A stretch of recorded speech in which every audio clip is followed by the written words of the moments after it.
And a reminder of that breaking news tonight. This programme has learnt that the Liberal Democrat leader, Clegg, is considering whether Lord Rennard should be kicked out of the party because his refusal to apologise over allegations of inappropriate behaviour has brought the Lib Dems into disrepute. Mr Clegg has also made clear the peer shouldn't be given the whip back next week unless he says sorry. And we've just had some more reaction to that news, and Michael Crick is with me now.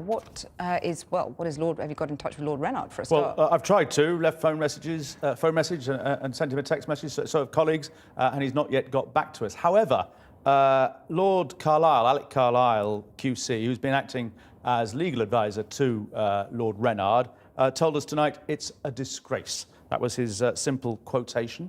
On the other hand, Bridget Harris, one of the women who has complained about Lord Rennard's behaviour, she welcomed tonight's statement from the Liberal Democrats, saying that there had been huge pressure put privately and publicly on the party, and which was against giving Lord Rennard the whip back, and she thinks that to do so would legitimise him. And she argues, Bridget Harris, that many Lib Dem, there's a danger that many Liberal Democrat members, if this carries on, will end up hating the group within the House of Lords, the 90 or 100 or so Lib Dem peers. What are the chances of Lord Rennard apologising now? Well, he and his people have made it pretty clear he's not going to apologise, partly because he's not yet seen the report.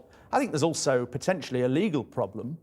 If one of these women was to take civil action against him, and that's a possibility, then it's possible that making an apology would not help his case. It would strengthen the case of the woman that was to do so, if indeed they were to do that. So I think there are legal reasons why he doesn't want to apologise. And where does all this leave Clegg then tonight? It's a huge mess. And he must be desperately hoping that Rennard does apologise, because otherwise, come Monday, we've got this confrontation between the Lib Dem leadership and the Lib Dems in the Lords. I mean, to an extent, I think it's a generational thing.